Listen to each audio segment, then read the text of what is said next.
Je suis parti à l'église pour faire ma repentance, sans rien donner sinon que ma vie. Je suis parti à l'église pour faire ma repentance, sans rien donner sinon que ma vie. Je n'ai rien à te donner, je n'ai rien à te donner, je n'ai rien à te donner sinon que ma vie. Je n'ai rien à te donner, je n'ai rien à te donner, je n'ai rien à te donner sinon que ma vie.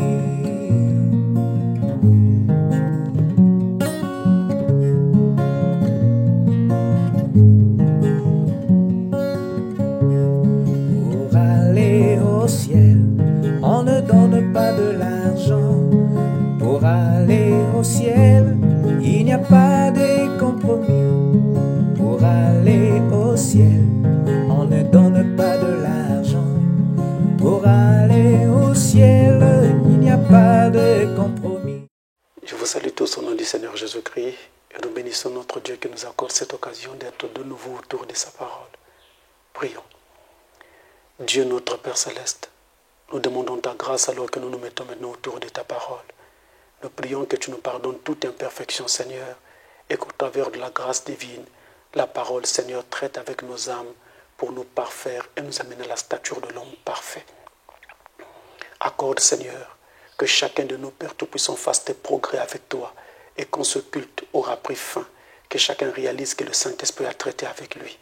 Souviens-toi de ceux qui ne te connaissent pas encore, afin qu'au travers de cette réunion et de cet enseignement, qu'ils en aient aussi l'occasion. Nous t'avons soumis toutes choses en croyant que tu es déjà au milieu de nous pour nous assister et pour amener ta parole droit dans nos âmes. Au nom de Jésus-Christ. Amen. Juste avant de commencer l'étude d'aujourd'hui, je voudrais quand même vous dire un petit mot à propos de notre diacre, notre bien-aimé frère que le Seigneur a rappelé à la maison ces derniers jours. Pour ceux qui peuvent se rappeler à propos du diacre Ghislain Bilimba, si vous vous rappelez, à l'époque de mes enseignements, j'avais donné un témoignage au sujet d'un frère qui était chez lui, il suivait un culte à la télévision et il était seul au salon pendant que sa femme était à la cuisine. Alors une main viendra toucher son épaule. Il se retourne, il ne voit personne, il ne voit rien. Il a continué à suivre la prédication. Une main vint encore le toucher. Il se retourne, il ne voit personne. Il s'est dit peut-être que c'est sa femme, puisqu'elle était à la cuisine, c'est elle qui est venue lui faire signe. Il s'est donc levé pour aller à la cuisine, poser la question à sa femme. Et sa femme de lui dire non, je suis à la cuisine depuis un moment, je ne suis pas sorti, je ne suis pas allé au salon pour te faire signe au sujet de quoi que ce soit. C'est alors qu'il va se rendre compte que le Seigneur était en train de l'appeler. À partir de là, je crois qu'il va vivre quelque chose parce que quand il revient s'asseoir pour continuer à suivre le culte, alors il rentre dans un bref sommeil au travers duquel il va voir des choses très importantes. C'est comme ça donc que Dieu va l'appeler à croire au message. Il va venir à Christ et puis, chemin faisant, jusqu'à devenir diacre au Soleil Couchant Tabernacle, travaillant avec nous pendant toutes ces années. Alors, lorsque j'ai appris la nouvelle que le Seigneur l'avait rappelé à la maison ce soir-là, c'est vrai, ça nous a pincé le cœur. Surtout que, en réalité, juste avant qu'il ne quitte la terre, tous ces derniers jours-là, nous avons été ensemble. Nous étions en train de travailler sur quelque chose et on avait même un rendez-vous. Et donc, ça ne pouvait que déchirer et faire mal. Mais pendant tout ce temps, je puis vous rendre témoignage que les derniers jours que nous avons passés ensemble, moi, j'étais intrigué. Je parle de moi. J'étais intrigué parce que je trouvais que mon frère avait comme quelque chose sur son esprit, comme quelque chose qui était en train de le préoccuper. Et je ne savais pas quoi. Je me disais peut-être qu'il avait un problème et que par la suite, il aura certainement le courage de m'en parler. Et je me suis donc tu. À chaque pas que nous faisions et dans tout ce que nous étions en train de faire, j'étais intrigué par ce phénomène parce que je trouvais qu'il n'était plus lui-même. Il avait complètement changé. Je trouvais qu'il était devenu beaucoup plus calme qu'à l'ordinaire. Alors je me posais beaucoup de questions dans mon intérieur, Mais hélas, voyez-vous, je n'ai pas eu, moi également, la volonté de lui poser la question. J'ai compris que c'est ce que Dieu fait. Lorsqu'il est temps qu'il puisse accomplir quelque chose, il empêche parfois que vous puissiez aller plus loin pour chercher à comprendre quoi et tout. Sinon, vous allez vous mettre à prier pour contrecarrer son plan. C'est pourquoi donc il vous empêche de parler. Donc moi, je n'ai pas été capable de lui parler pour lui demander ce qui n'allait pas. Et lui non plus n'a pas été capable de me parler pour me dire ce qui n'allait pas alors qu'il était avec moi. Nous avons marché, nous avons fait plein de choses.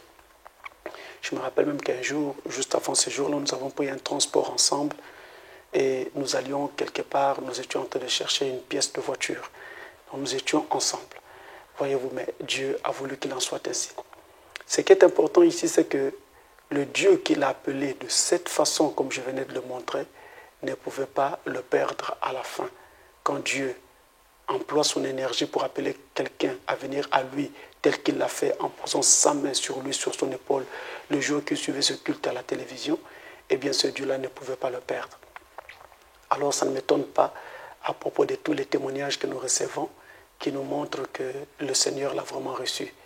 L'un des témoignages que j'ai reçus, le dernier en date, me dit que il se sentait très très heureux, vraiment heureux, et qu'il était en train de crier de joie en disant que le ciel est réel, le ciel est réel, et en ajoutant que les prédications du pasteur Francis m'ont fait entrer. Il ajoutait également, restez simplement attaché à la parole. Et ça, c'est quelqu'un qui a fait un songe récemment à ce sujet, qui nous a donc rapporté cela. Et je crois que le Seigneur l'a certainement reçu. Nous avons beaucoup pleuré et nous continuons à pleurer naturellement parce que la séparation fait toujours mal, mais la volonté de Dieu a été ce que cela a été. Nous bénissons son nom pour toutes choses parce que nous croyons que chaque chose qu'il fait est bonne. Alors maintenant, nous allons rentrer dans notre étude et pour cela, nous allons prendre nos Bibles dans le livre des Rois. Nous prenons le passage que nous sommes en train de lire depuis que nous avons commencé notre enseignement. 2 Rois chapitre 23, le verset 3. 2 Rois chapitre 23, le verset 3. Alors vous pouvez rester assis puisque vous êtes chez vous. Nous allons donc lire 2 Rois chapitre 23, verset 3. Nous lisons au nom du Seigneur. Le roi se tenait sur l'estrade et il traita alliance devant l'Éternel, s'engageant à suivre l'Éternel et à observer ses ordonnances, ses préceptes et ses lois. De tout son cœur, de toute son âme, afin de mettre en pratique les paroles de cette alliance écrites dans ce livre. Et tout le peuple entra dans l'alliance. Nous allons prendre un autre passage également pour la réunion, pour cet enseignement en particulier. Un autre passage dans Matthieu chapitre 6, versets 17 à 18, il est écrit « Quand tu jeûnes, parfume ta tête et lave ton visage, afin de ne pas montrer aux hommes que tu jeûnes. Mais ton Père qui est là dans le lieu secret et ton Père qui voit dans le secret te le rendra. » Que Dieu bénisse la lecture de sa parole. Comme vous l'avez constaté naturellement à partir de la dernière lecture que je viens de faire, aujourd'hui, la clause sur laquelle nous allons parler dans notre engagement, c'est « Je jeûnerai ». Seigneur, si tu me reçois dans ton royaume, je promets que je jeûnerai. Nous avons vu les premières clauses, je t'aimerai, je te serai fidèle ou véridique, je te servirai jour et nuit. Maintenant, nous abordons cette question, je jeûnerai. Ici, ça devient, on va dire, des questions plutôt pratiques de la vie chrétienne, des questions plutôt pratiques de la marche tous les jours avec le Seigneur. En fait, nous touchons là des points qui vont vraiment élever davantage notre spiritualité et nous rapprocher vraiment de Dieu. Je jeûnerai. En parlant sur le jeûne, vous pouvez le voir directement avec moi que dans les églises dites de réveil, les gens prient beaucoup, les gens jeûnent également beaucoup, mais ce n'est pas le cas dans les églises du message. Dans les églises du message, les gens sont beaucoup plus tournés vers la connaissance de la parole et ils sont là en train de fouiller et de fouiner dans toute la Bible, essayant de connaître davantage les mystères du royaume, ce qui n'est pas mal du tout, mais ils font beaucoup plus cela qu'ils ne prient ou ne jeûnent. Donc, le jeûne et la prière ne sont pas vraiment des pratiques très courantes dans le message. Ça existe, ça se fait. Les croyants le font, mais pas toujours avec l'intensité qu'on aurait voulu, ou j'ai presque envie de dire que Dieu aurait voulu. Voilà pourquoi ici, je voudrais commencer d'abord par régler un problème. Parce que nous avons connu un problème à partir d'une citation du message qui a donc en quelque sorte, on va presque dire, freiné l'élan qui devait plutôt exister en ce qui concerne le jeûne accompagné de la prière. Donc il y a une écriture dans le message, il y a un passage dans le message qui a un peu freiné cet élan. Et donc ici, il est question de revenir sur ce passage et de dire exactement ce que Frère Branham a dit à ce sujet. Alors, je voudrais prendre ce passage ici en anglais, mais vous l'avez également en français. Si vous utilisez la version PC, c'est la prédication « Les esprits séducteurs », prêchée le 24 juillet 1955. Les esprits séducteurs prêchés le 24 juillet 1955. Dans la version PC, c'est le paragraphe 111F. 111 avec la lettre F qui suit. Pourquoi? Parce que le passage dans la traduction anglaise ici, dans la version PC, le paragraphe 111 a été divisé en plusieurs parties. Vous avez 111A, 111B, 111C, 111D, 111E, 111F. Donc là, nous sommes à 111F. C'est pour vous permettre de vous situer parfaitement parce que je voudrais que lorsque nous disons quelque chose, vous soyez sûr que c'est le prophète qui le dit et que nous le puisons directement dans le prophète pour vous le servir. Nous n'avons pas un message particulier à nous-mêmes, mais le message que nous apportons au peuple, c'est le message qui est venu par le messager de l'heure. Peu importe, même si nous essayons de prendre la Bible pour asseoir davantage les esprits et donner plus confiance aux enfants de Dieu pour qu'ils sachent que Frère Branham leur a vraiment et nous a vraiment dit la vérité. Alors, si vous utilisez la version Android, c'est le paragraphe sur votre téléphone ou votre tablette, c'est le paragraphe 127. Et c'est le même paragraphe également que vous trouvez dans la brochure en français, paragraphe 127, brochure française ou alors sur Android. Alors, je vais le prendre en anglais pour être sûr de dire exactement ce que la parole de Dieu dit alors que nous sommes en train de reconsidérer le jeûne. Allons-y. Enticing spirits. There's nothing in the word tells you to have a 40-day fast. Il n'y a rien dans la parole qui vous dit d'avoir un jeûne de 40 jours. Not a thing, absolument rien. Nothing in the word telling you to fast lest God will tell you. Il n'y a absolument rien dans la parole qui vous demande de jeûner, à moins que Dieu ne vous le dise. Il y a déjà un problème ici. Il n'y a absolument rien dans la parole qui vous demande de jeûner. Si on s'arrête là, on dira donc que nous n'avons pas besoin de jeûner. Mais Frère Branham continue, à moins que Dieu ne vous le dise. And if you fast, you ain't gonna get hungry and go all these things. Et si vous jeûnez, vous n'aurez pas faim et tout le reste. After your fasting, brother, you'll be joy and happy all the time. Pendant votre jeûne, vous, mon frère, vous serez joyeux et heureux tout le temps. Said, il est dit, don't appear before men like hypocrites do with a long sad face. N'apparaissez pas devant les hommes comme le font les hypocrites avec un visage triste. I'm on a 40-day fast. Je suis dans un jeûne de 40 jours. My plates won't fit me anymore. Mes dentiers ne m'iront plus. I lost 30 pounds. J'ai perdu 30 livres. And they told me I looked better after this hour. Ils m'ont dit que j'aurais bonne mine après. Oh, nonsense. It's an enticing spirit of the devil. Oh, absurdité. Ce sont des esprits séducteurs venant du diable. Voici donc ce passage du message qui a donc en quelque sorte atténué l'élan dans le jeûne. Mais écoutons très bien. Frère Branham nous dit ici, il commence par dire que nous n'avons rien dans la parole qui nous demande de faire un jeûne de 40 jours. Naturellement, nous avons vu Moïse le faire lorsqu'il est allé chercher les tables de la loi. Nous avons vu Jésus le faire avant de commencer son ministère. Il a fait un jeûne de 40 jours juste avant de commencer le deuxième exode, alors que Moïse était le conducteur du premier exode. Nous avons vu cela être fait. Mais nous n'avons pas vu, par exemple, William Branham faire un jeûne de 40 jours avant de commencer le troisième exode. Donc, nous n'avons aucun passage de la parole de Dieu qui nous demande à nous de faire un jeûne de 40 jours comme le fit Moïse ou comme le fit Jésus. Ce que Jésus fit, il ne nous demande pas de le faire. Il n'y a pas une ordonnance dans la parole de Dieu, nous demandons de faire un jeûne de 40 jours. Donc, quand Frère Branham dit que la parole de Dieu ne nous demande pas de faire un jeûne de 40 jours, il a parfaitement raison, parce que vous n'aurez aucun passage de la Bible qui vous recommande de faire un jeûne de 40 jours. Il n'y a aucune recommandation pareille dans la Bible. Il n'y en a pas. Ensuite, Frère Branham va plus loin. Il dit, il n'y a rien, et absolument rien, dans la Bible, dans la parole de Dieu, qui vous demande même de jeûner, à moins que Dieu ne vous le dise.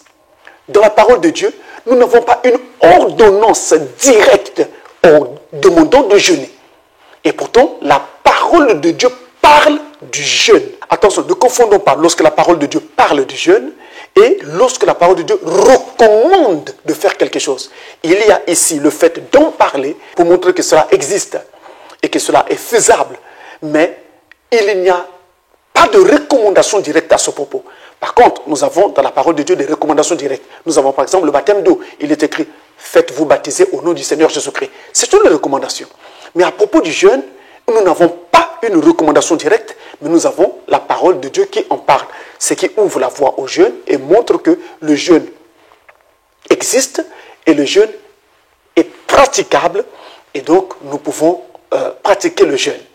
Alors, Frère nous dit, il n'y a absolument rien dans la parole de Dieu qui vous demande même de jeûner, à moins que Dieu ne vous le dise. À moins que Dieu ne vous le dise, il ouvre la porte au jeûne. Il ouvre la voie au jeûne. Il montre donc que, normalement, lorsqu'il est question de jeûner, nous devons attendre que Dieu vienne nous le dire. Si Dieu en met le poids sur notre cœur, nous pouvons alors aller jeûner.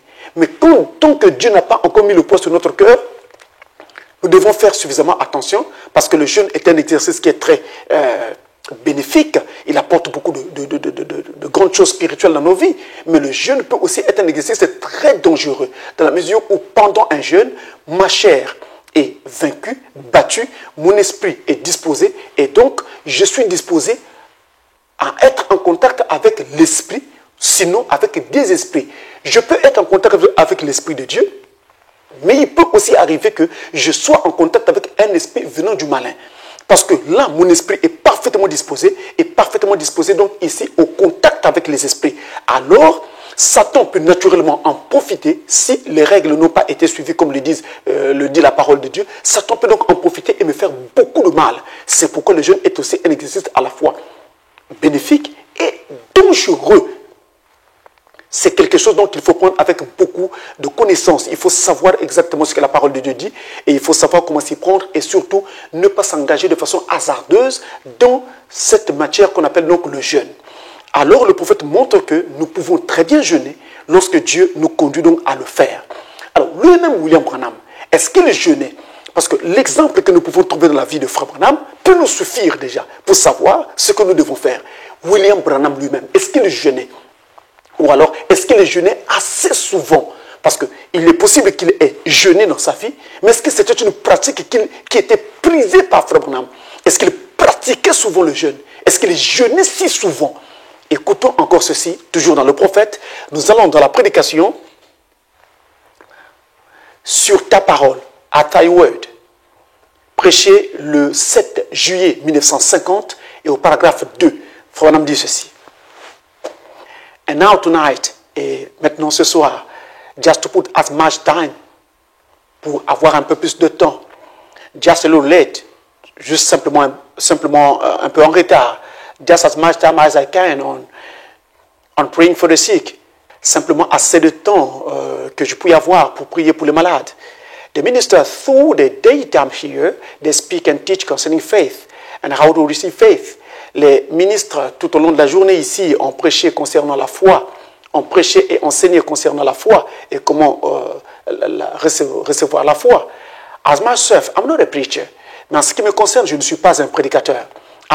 Je suis simplement, I was sent to pray for the sick. J'ai été envoyé pour prier pour les malades. I spend my time in prayer all through the day. Je passe tout le temps de ma journée à prier. I must do it in order to meet the obligation of the night. Je dois le faire pour être capable de faire face à la nuit. And sickness takes the life from you. Et pour chasser la maladie de vous. And fasting and praying, jeûnant et priant. Someone said not long ago, says to me, said, Brother Branham, when do you ever rest? Quelqu'un m'a dit il n'y a pas longtemps, il me dit, il disait, Frère Branham, quand allez-vous jamais vous reposer? I don't get any, but I will have rest someday if I live true and faithful. Je n'en ai pas, mais j'aurai du repos un jour si je vis correctement et fidèlement. When I cross the river on the other side, quand je traverserai la rivière de l'autre côté, I hope that God will have a place there that I can rest. J'ai foi que Dieu aura une place là-bas où je pourrai me reposer. Alors vous voyez que dans sa vie, Frère Branham a souvent jeûné. Déjà parce que son ministère l'appelait à jeûner, parce qu'il était appelé pour prier pour les malades. Et donc la prière pour les malades demandant la pratique du jeûne, Frère Branham jeûnait souvent. Et il jeûnait si souvent que quelqu'un un jour va même lui demander, Frère Branham, mais quand est-ce que vous aurez quand même du repos? Il dit, je n'en ai pas ici-bas. Ici, je n'ai pas de repos. J'aurai du repos lorsque j'aurai traversé la rivière, lorsque j'irai de l'autre côté auprès du Seigneur. Mais pendant que je suis ici, je dois travailler tout le temps, donc je n'ai pas de repos. Et c'est la mentalité que je voudrais en fait traduire, que je voudrais en fait transmettre aux chrétiens. Vous vous rappellerez, lorsque Frère Branham a commencé avec sa vie chrétienne, et même avec sa vie de ministère tout au début, pendant qu'il travaillait encore dans la compagnie d'électricité, il disait qu'il devait prier avant même de monter sur le poteau et faire une réparation électrique sur le poteau. Il devait prier. Et il jeûnait si souvent et priait si souvent qu'il était devenu maigre à force de jeûner. C'est lui qui le dit. Et ça, vous le trouvez par exemple dans la biographie. Donc il jeûnait si souvent qu'il était devenu maigre à force de jeûner. Alors si notre prophète a utilisé le jeûne avec une telle intensité, pourquoi nous pensons que nous devons nous reposer, nous devons nous prélasser, nous devons dormir aisément alors que nous sommes dans un combat contre le diable, nous sommes dans un combat contre le péché, nous sommes dans un combat contre les fausses doctrines, nous sommes dans un combat pour arracher les armes des mains de Satan. Pourquoi devrions-nous être là en train de nous reposer? Les premiers chrétiens, donc avant William Branham, nous sommes dans l'âge primitif, les premiers chrétiens, est-ce qu'ils pratiquaient le jeûne comme l'a pratiqué Frère Branham? Est-ce qu'ils pratiquaient le jeûne comme je suis en train ici de le montrer? Écoutons ceci. Nous avons ici une image tirée d'un petit récit de la Bible qui dit quelque chose en rapport avec l'hypocrisie, mais au travers de cela, il y a quand même quelques traces qui nous indiquent quelle était dans l'histoire la façon dont les premiers chrétiens pratiquaient leur jeûne. Nous allons dans le livre de Luc au chapitre 18 et à partir du verset 10 jusqu'au verset 12. Luc 18, verset 10 à 12, il est écrit ceci. 2 hommes montèrent au temple pour prier. L'un était pharisien et l'autre publicain. Le pharisien debout priait ainsi en lui-même. Oh Dieu, je te rends grâce de ce que je ne suis pas comme le reste des hommes qui sont ravisseurs, injustes, adultères ou même comme ce publicain. Je jeûne 2 fois la semaine. Je donne la dîme de tous mes revenus. Nous pouvons nous arrêter là. Nous savons que cet homme était en train de faire étalage de folie. Il était en train de montrer qu'il était juste devant Dieu, ce qui ne se devrait pas. Mais ce n'est pas ça ce qui nous intéresse ici. Ce qui nous intéresse, c'est qu'au travers de sa folie, il nous dit ce que les premiers chrétiens faisaient à l'époque. Les premiers chrétiens, et même les juifs pieux, jeûnaient 2 fois par semaine.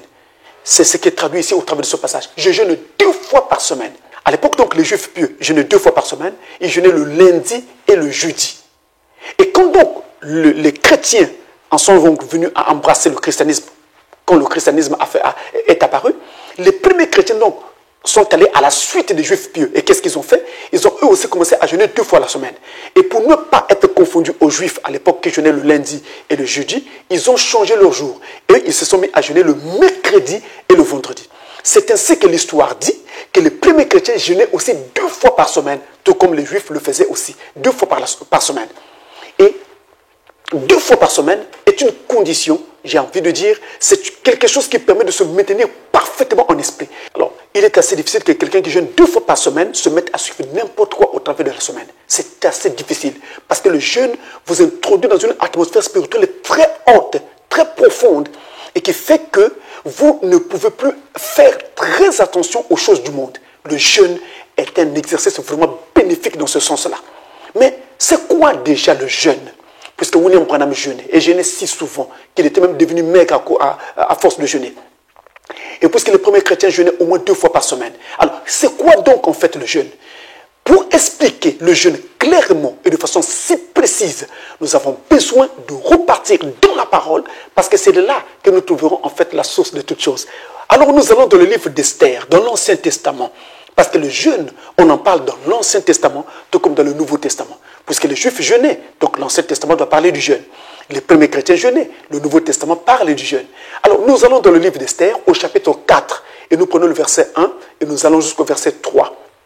Esther 4, verset 1 à 3. Il est écrit ceci. Mardochée, ayant appris tout ce qui se passait, déchira ses vêtements, s'enveloppa d'un sac et se couvrit de cendres. Puis il alla au milieu de la ville en poussant avec force des cris amers. Et se rendit jusqu'à la porte du roi, dont l'entrée était interdite à toute personne revêtue d'un sac. Dans chaque province, partout où arrivait l'ordre du roi et son édit, il y eut une grande désolation parmi les Juifs. Ils jeûnaient, pleuraient et se lamentaient, et beaucoup se couchaient sous le sac et la cendre. Voilà un point de départ. Un édit avait été émis sur ordre ou sur instigation de Haman, qui était premier ministre du roi Assuérus à l'époque, demandant à ce que toute personne qui était d'origine juive soit tuée. Haman était juif, alors il était concerné. Mardochée était juif, et donc il était concerné.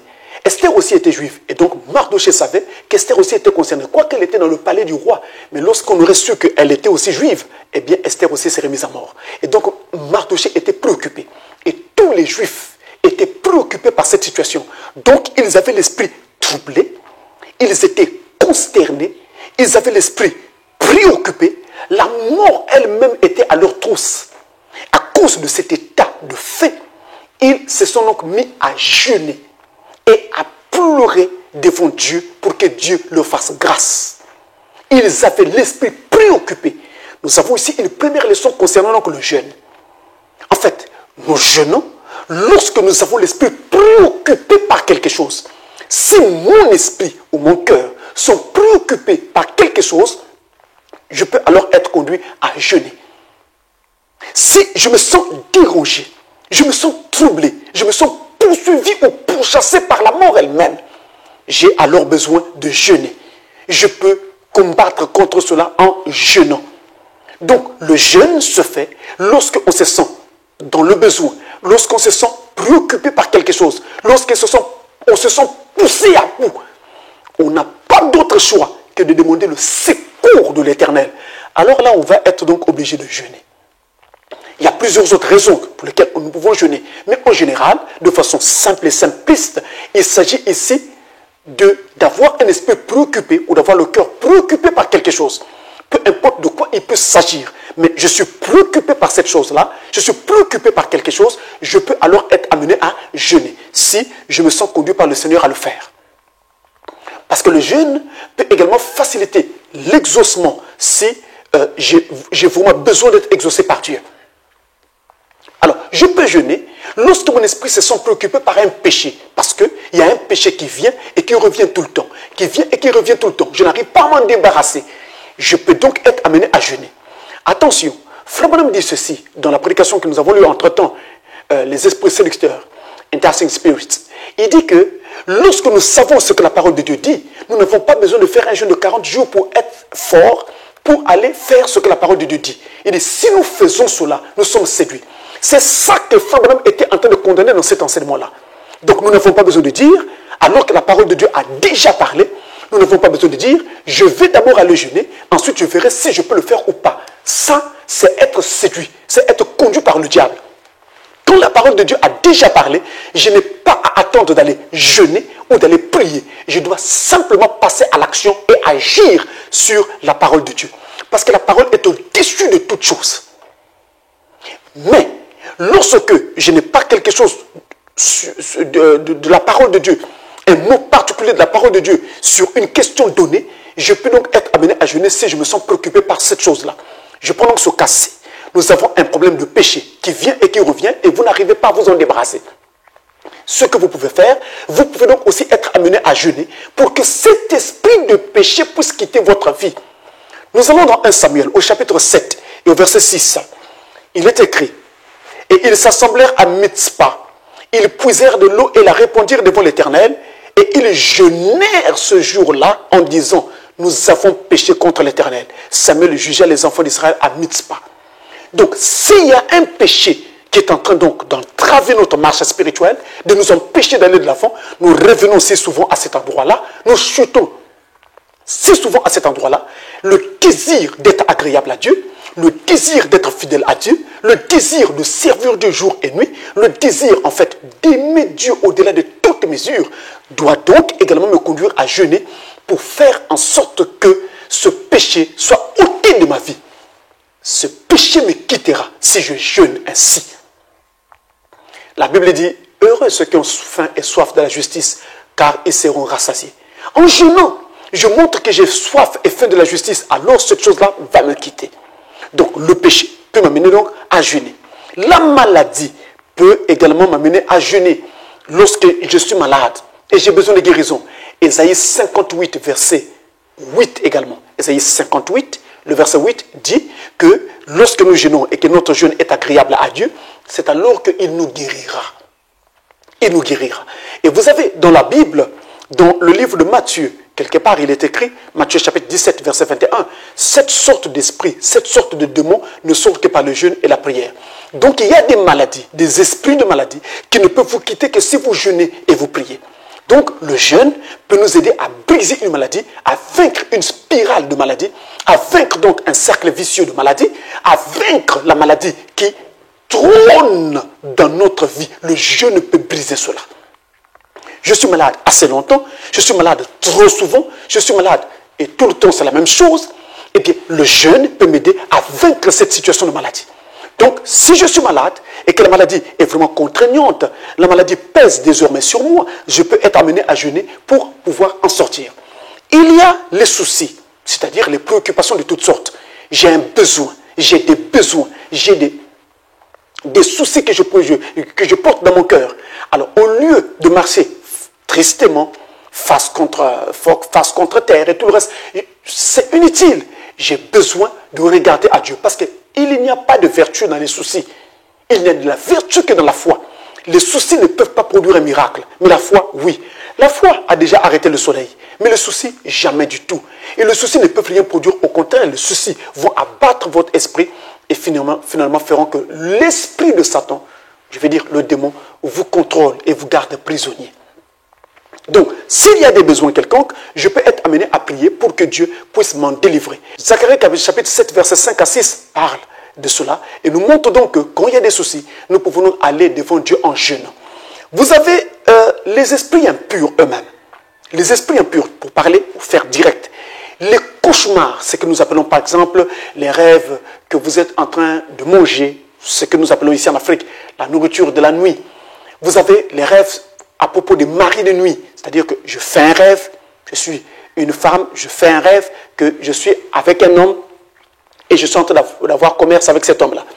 Et cela est aussi possible avec un homme. Vous êtes un homme, vous avez donc un esprit de femme de nuit, donc vous rêvez qu'il y a une femme qui est en train d'avoir commerce avec vous, dans votre rêve. Et quand vous vous levez le matin, vous constatez physiquement comme si il y a réellement eu un acte sexuel avec cet homme ou cette femme dans votre esprit, réellement. Vous constatez comme s'il y a vraiment eu quelque chose de ce genre. Vous constatez que vous êtes parfois mouillé, vous constatez ceci, vous constatez cela. Et donc, il y a autant de choses possibles. Et je vous prends un exemple pour vous montrer que ces esprits existent bel et bien. Et il y a des femmes qui rentrent dans leur chambre, ils ferment portes et fenêtres avant de se coucher. Elles sont parfaitement habillées, peut-être en pyjama ou peut-être elles ont leurs sous-vêtements sur elles et elles dorment. Le matin au réveil, tous les sous-vêtements ont été ôtés et sont au sol. Et elles se retrouvent en quelque sorte mouillées. Et ça traduit inévitablement un esprit de mari de nuit. C'est-à-dire c'est un esprit de démon qui vous contrôle sexuellement. Mais attention, lorsque l'on parle de ces esprits-là en parlant de sexualité, en fait, nous faisons même parfois erreur parce que ça va au-delà de la sexualité. En fait, ces esprits-là sont des esprits de sorcellerie qui donc essaient de contrôler votre vie et à mettre sur votre vie des sortilèges. Des sortilèges au travers desquels donc ils vont vous contrôler. Ils vont contrôler votre argent. Ils vont contrôler vos actions. Ils vont contrôler votre vie. Ils vont contrôler votre mine. Ils vont contrôler vos relations, vos amitiés, vos amis. Ils vont essayer de vous contrôler de toutes les façons possibles.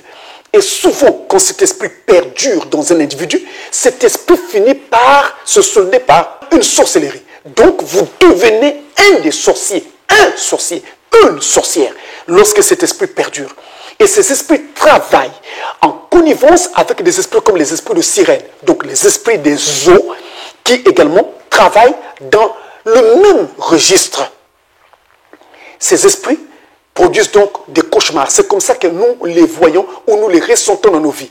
Attention, lorsque vous dormez et que vous faites un rêve, que vous êtes avec une personne en train d'avoir commerce avec cette personne-là, cela ne traduit pas inévitablement un esprit de femme de nuit, si vous êtes un homme, ou un esprit de mari de nuit, si vous êtes une femme. Non, mes amis.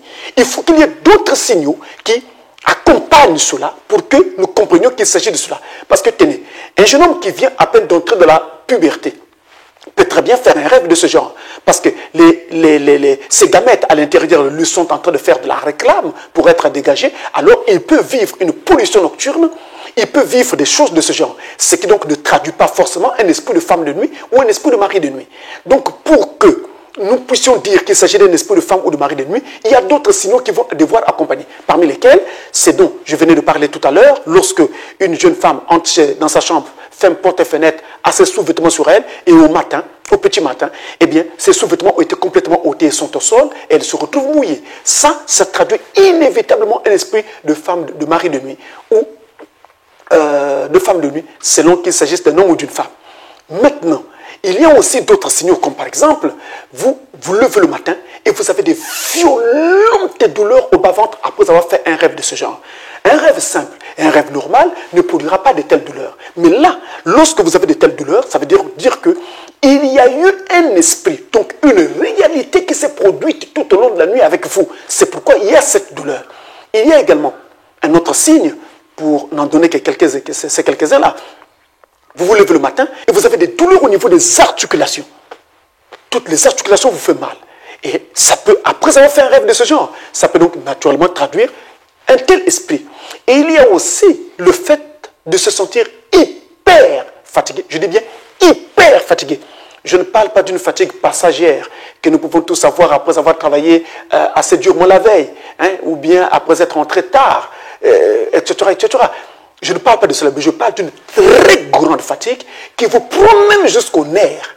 Vous vous sentez fatigué jusqu'au nerf le matin, alors que la veille, vous n'avez pas fait un travail trop contraignant, alors que la veille, vous avez dormi suffisamment à temps et tout le reste, et vous vous retrouvez le matin avec une fatigue de ce genre. Une telle chose traduit donc un esprit de mari de nuit ou de femme de nuit. Ce sont des démons qui vont donc se manifester sous la forme d'un mari ou d'une femme, puisque quand on les voit en train de pouvoir avoir commerce avec vous dans les rêves. Mais ils auront d'autres assignations parce qu'en fait, leur but, c'est de pouvoir contrôler votre vie. Voilà autant de choses qui peuvent me pousser à jeûner. Donc, chaque fois que je me retrouve préoccupé par l'une ou l'autre de ces différentes choses, et la liste n'est pas exhaustive, eh bien, je peux être amené à jeûner si le Saint-Esprit, si Dieu en met le poids sur mon cœur. Et si je jeûne, j'aurai par grâce, j'aurai la grâce d'avoir la grâce de Dieu. Alors, notez que lorsque les Hébreux, au travers de ce livre d'Esther que nous venons de lire, se sont donc mis à jeûner, la Bible ajoute aussitôt, ils pleuraient et se lamentaient devant l'Éternel. Ils pleuraient et se lamentaient devant l'Éternel. Ce qui revient à dire qu'ils répondaient leur chagrin en prière devant Dieu. Autrement dit, on ne peut pas jeûner sans prier. Le jeûne doit être impérativement accompagné de la prière. Si on jeûne, on doit aussi prier. Mais si je prie, je ne suis pas obligé forcément de jeûner. Je peux juste prier, juste conduire ma vie, mon moment en prière. Mais lorsque on pratique le jeûne ne se pratique pas indissociablement de la prière. Le jeûne est étroitement associé à la prière. Le jeûne ne peut être dissocié de la prière. Le jeûne et la prière doivent impérativement aller ensemble. Tu jeûnes, prie aussi. Mais si tu jeûnes et que tu ne pries pas, c'est que tu ne jeûnes pas. Tu es à jeun, tu es affamé. Peut-être parce que tu as manqué de nourriture, sans me moquer de quelqu'un. Ou peut-être parce qu'en fait, tu n'as pas eu le temps d'aller manger. Donc, il y a une situation quelconque t'a contraint à ne pas avoir l'occasion d'aller manger. Mais tu n'es pas en train de jeûner. Celui qui conduit un jeûne doit impérativement être en train de prier. Peu importe ce que vous faites, vous devez être en train de prier pendant que vous êtes en train de jeûner. Donc, le jeûne doit être accompagné de la prière. J'insiste. Si vous ne priez pas, votre jeûne est nul. Il faut prier. Nous continuons toujours dans Esther pour avoir d'autres aspects au sujet du jeûne. Écoutez encore. Esther 4 toujours. Cette fois-ci, nous prenons le verset 15 et 16. Il est écrit. Esther envoya dire à Mardoché, parce que Mardoché pleurait devant la porte du palais, et a envoyé un message à Esther comme quoi toute sa race était donc vouée à la mort. Esther envoya donc dire à Mardoché, va, rassemble tous les Juifs qui se trouvent à Suse et jeûnez pour moi. Ah, là, il y a déjà un aspect très important. Jeûner pour moi. On peut jeûner pour quelqu'un. Un ami, un frère, un parent, un pasteur, quelqu'un qui est dans le besoin. On peut jeûner pour cette personne-là. Jeûner pour moi, sans manger ni boire pendant 3 jours. Sans manger, sans boire pendant 3 jours. Qu'est-ce que nous avons là? Continuons au moment de la lecture. Ni la nuit, ni le jour. Moi aussi, je jeûnerai de même avec mes servantes. Je jeûnerai avec mes servantes. Puis, j'entrerai chez le roi, malgré la loi, et si je dois périr, je périrai. Vous sentez ça? Si je dois mourir alors que je meurs. En général, le jeûne est conduit lorsqu'on se sent à bout. On est poussé à bout. On est vraiment entre la vie et la mort. On sent qu'il n'y a pas une autre solution que Dieu seul. Si Dieu ne descend pas, alors je vais mourir. Alors, puisqu'il ne veut pas descendre, mais qu'il me laisse mourir. Mais s'il pense que je ne dois pas mourir maintenant, alors qu'il agisse. Vous voyez, si vous faites un jeûne dans un tel esprit, obligatoirement, une réponse doit venir. Pour l'une des raisons que voici, Dieu ne veut pas être responsable de votre mort. Dieu ne veut pas être accusé de n'avoir rien fait lorsque vous étiez dans le besoin. J'ai presque envie de dire, Dieu ne voudrait pas être accusé de non-assistance à personne en danger. Alors, voilà maintenant, ce passage nous montre d'autres contours qui doivent donc être observés lorsque nous voulons jeûner. Lorsque Esther dit, vous jeûnerez pour moi. Donc, nous pouvons jeûner pour quelqu'un. On peut jeûner pour un frère. On peut jeûner pour un pasteur, pour un parent. Je l'ai dit. On peut jeûner pour quelqu'un qui est dans le besoin. Je peux jeûner pour quelqu'un qui est malade. Je jeûne pour obtenir la guérison de cette personne. Comme Frère Branham, qui jeûnait si souvent pour obtenir la guérison des gens pour lesquels il devait prier dans la ligne de prière le soir de la réunion. Mais il dit, vous jeûnerez sans manger, sans boire. Là, on commence à installer les conditions du jeûne. Si nous étions en informatique, on allait dire, là, on commence à paramétrer son jeûne. Donc, on fixe les paramètres qui doivent accompagner son jeûne. On fixe donc tous les aspects qui doivent revêtir son jeûne. On fixe les conditions auxquelles son jeûne doit obéir. Autrement dit, un jeûne ne peut être observé si ce jeûne n'obéit pas à certaines conditions. Et ces conditions, ce n'est pas à Dieu de les fixer, mais c'est à celui qui veut entrer en jeûne de fixer ses propres conditions. Vous êtes un organisme, vous êtes un corps. Votre corps a certaines aptitudes, mais votre corps ne réagira pas de la même façon que le corps de l'autre frère à côté de vous. Donc chacun a ses limites, a ses limitations. Ainsi, par rapport à mes limites à moi, par rapport à ma résistance à moi, par rapport à ma condition, peut-être que je suis malade ou en bonne santé, mais l'autre est malade pendant que moi je suis en bonne santé, etc., etc. Donc par rapport aux conditions qui sont les miennes, je vais fixer des paramètres, je vais fixer des conditions qui vont donc régir mon jeûne. Il n'y a pas de jeûne sans condition. Il faut qu'il y ait des conditions. Tout comme j'ai dit tout à l'heure, il n'y a pas de jeûne sans prière. Il n'y a pas aussi de jeûne sans condition. Donc ici, quand Esther dit, vous jeûnerez sans manger, on parle ici d'un jeûne au cours duquel il y aura abstinence d'aliments. Tout ce qu'on appelle aliments, on n'y touchera pas. On ne touche pas aux aliments. Attention, le sucre est un aliment. N'est-ce pas? Le sucre est un aliment. Parce que si vous jeûnez en disant, je ne jeûne pas, je ne mangerai pas, mais entre-temps, vous prenez des carrés de sucre, vous mettez dans la bouche pendant le temps de votre jeûne pour vous aider à tenir. Mais vous êtes en train de manger. Parce que le sucre est un aliment. Demandez aux médecins, ils vous diront. Avec le sucre, on peut maintenir quelqu'un qui n'arrive pas à manger en vie. Donc, vous êtes en train de tricher. Il faut plutôt introduire une exception dans votre condition abstinence d'aliments. Vous devriez dire à Dieu, Seigneur, je ne mangerai pas comme je mange d'habitude mes différents aliments.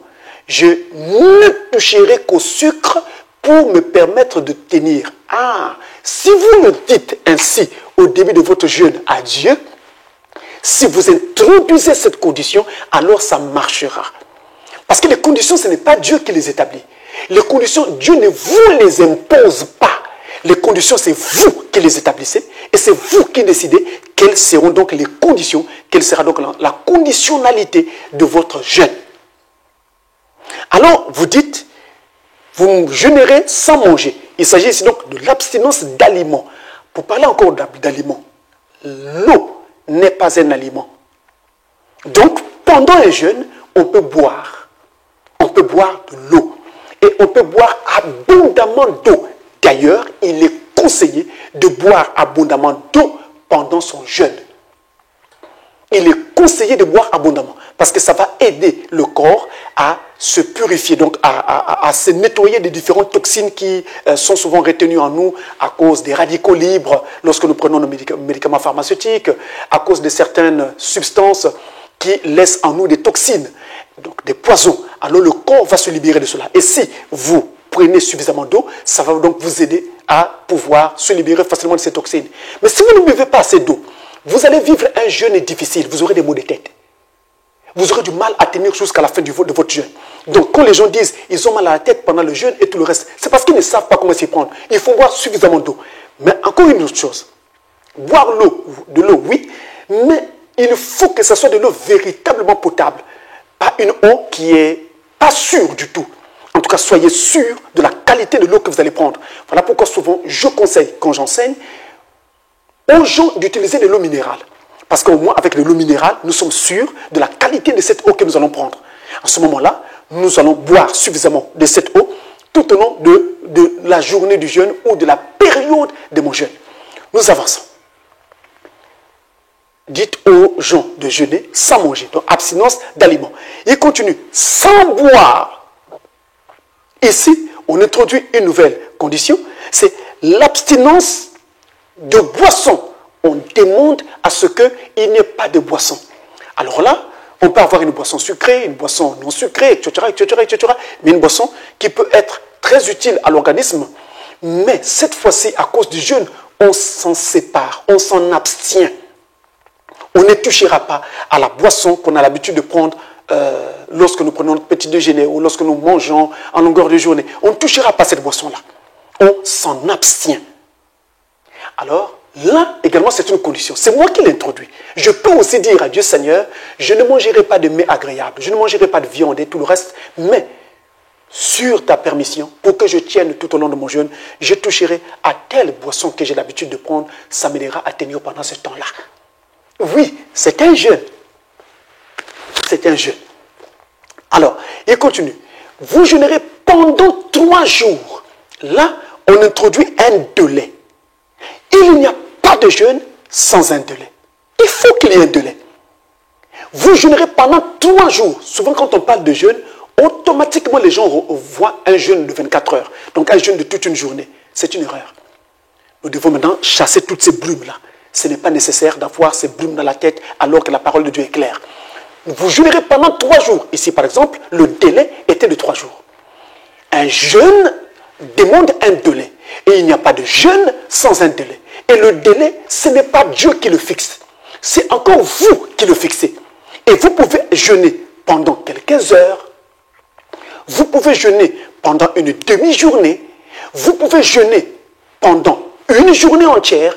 Vous pouvez jeûner pendant plus d'une journée, c'est-à-dire 2 jours de jeûne, 3 jours de jeûne comme dans le cas de Esther ici, ou alors 1 semaine de jeûne si vous le désirez. Vous pouvez donc jeûner aussi longtemps que vous le voulez, si vous en avez les capacités et si votre corps vous en donne la possibilité. Donc, vous pouvez jeûner. Donc, il faut qu'il y ait un délai qui soit fixé. Alors, fixer un délai de quelques heures ne veut pas dire que vous n'êtes pas assez fort. Enlevez ces histoires dans la tête. Tout dépend de l'organisme de chacun et de la façon dont vous êtes fait et de ce que votre corps peut supporter. Donc, vous pouvez jeûner pendant quelques heures à condition de le dire à Dieu. Seigneur, je vais jeûner pendant 2 heures. Seigneur, je vais jeûner pendant 3 heures. Seigneur, je vais jeûner pendant 6 heures. Seigneur, je veux jeûner pendant 12 heures. Alors là, vous jeûnez pendant la moitié d'une journée. Voyez-vous? Donc, c'est vous qui devez introduire la conditionnalité. Ainsi, le délai est indiqué par vous. Vous pouvez jeûner pendant quelques heures. Vous pouvez jeûner pendant la moitié d'une journée. Vous pouvez jeûner pendant une journée entière. Vous pouvez jeûner pendant plusieurs jours. Vous pouvez jeûner pendant une semaine. Vous pouvez jeûner pendant plusieurs semaines, selon que vous êtes conduit et selon que votre cœur vous en donne la possibilité. Mais il faut qu'il y ait un délai. Donc je ne peux pas comme ça commencer un jeûne sans un délai. Il faut qu'il y ait un délai. Le délai me permettra de pouvoir jeûner convenablement.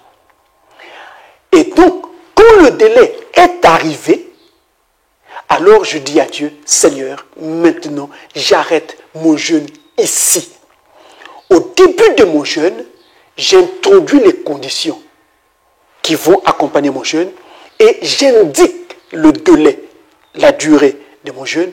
Et ensuite, je demande au Seigneur de m'accompagner tout au long de ce jeûne-là. Et à la fin du jeûne, quand le délai est arrivé à terme, alors je dis au Seigneur, merci de m'avoir assisté pendant cette période de jeûne. Maintenant, je dois en sortir. Donc, vous quittez votre jeûne en faisant une prière à Dieu, une prière pour dire, votre jeûne est maintenant terminé. Mais attention, lorsque vous jeûnez, a dit Frère Branham, vous n'aurez pas faim. Ici encore, il faut que nous puissions préciser. Parce que la faim peut se ressentir de plusieurs façons possibles. Et donc être très trompeur. Normalement, Frère Branham dit, quand vous jeûnez et que vous avez faim, il dit arrêtez votre jeûne, allez manger. Parce que le principe c'est, lors du jeûne, de se mortifier, mais pas de se donner la mort. Donc, si on est arrivé à un moment où on ne peut plus supporter, on doit arrêter pour aller manger, pour aller se restaurer, afin de ne pas vivre quelque chose de fâcheux. Mais, au moment où on est en train de jeûner, on n'aura donc pas faim. Dit le prophète, et je crois ce que Frère Branham dit, vous n'aurez pas faim. Mais dès que la faim apparaît, vous devez arrêter votre jeûne.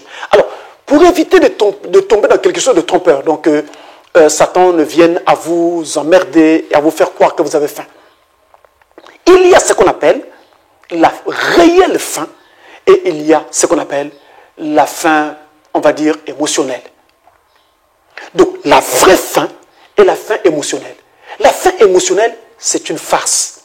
En fait, on va dire, c'est le corps qui joue à la farce simplement parce qu'il est habitué à manger.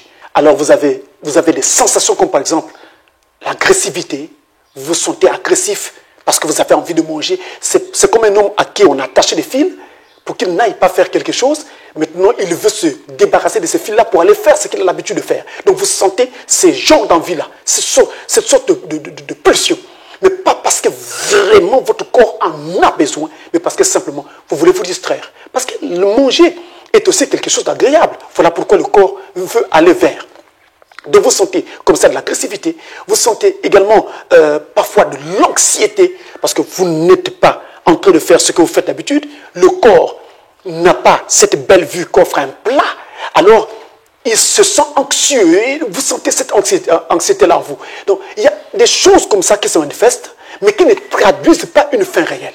La faim réelle, lorsqu'elle est manifestée, elle se manifeste dans l'estomac. Vous sentez un creux au niveau de l'estomac.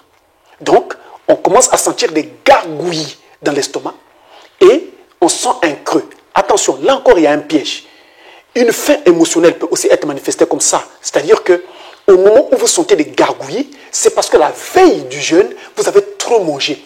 Et donc le matin, l'estomac qui a travaillé toute la nuit veut encore continuer à travailler. Donc ces contractions-là au niveau des viscères peuvent faire que vous sentez des gargouillis, sans que ce ne soit une réelle faim.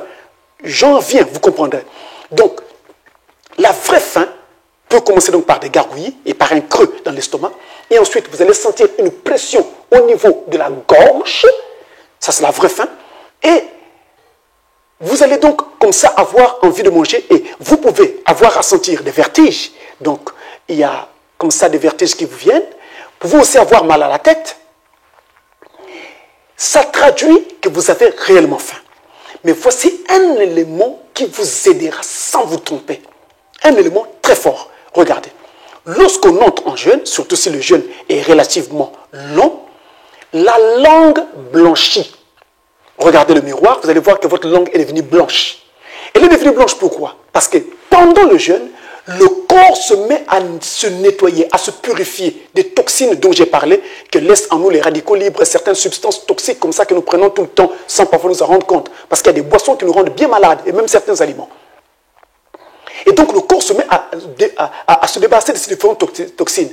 Et donc l'élimination de ces toxines, c'est ça qui blanchit notre langue.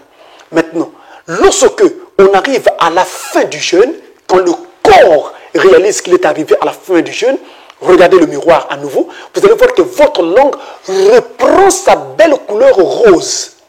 Ah, en ce moment-là, le jeûne est terminé. En ce moment-là, il faut aller manger. Donc, vous voyez ce que vous pouvez faire et vous pouvez identifier vous-même votre faim. La faim réelle, lorsqu'elle se manifeste également, ça crée la fatigue parce que le corps est épuisé. Les ressources qui étaient à sa disposition sont épuisées, ont été utilisées et sont maintenant épuisées. Alors le corps se sent fatigué. Et en ce moment-là, vous sentez un creux dans l'estomac et vous avez faim. Ça, c'est la faim réelle. Si vous sentez également cela, vous coupez votre jeûne, vous dites merci à Dieu de vous avoir soutenu et vous allez manger. Et en coupant le jeûne avant le délai fixé, parce que le corps réclame maintenant d'être alimenté, vous ne faites pas mal. Mais vous êtes en train d'accomplir la volonté parfaite de Dieu. Ne faisons pas comme ça se fait dans les dénominations où les gens se tuent et vont même jusqu'à trouver la mort. Ce n'est pas ce que Dieu nous demande. Le jeûne nous amène à nous mortifier, mais le jeûne ne doit pas nous amener à mourir. Ce n'est pas ce que la parole de Dieu nous demande. Le jeûne ne doit pas nous amener à nous tuer nous-mêmes. Nous nous mortifions, nous sommes en train de faire, on va dire en quelque sorte, nous sommes en train d'humilier notre âme devant le Seigneur en prière et tout le reste, mais nous ne devons pas aller jusqu'à nous tuer parce que nous voulons maintenir le délai tel qu'il était fixé.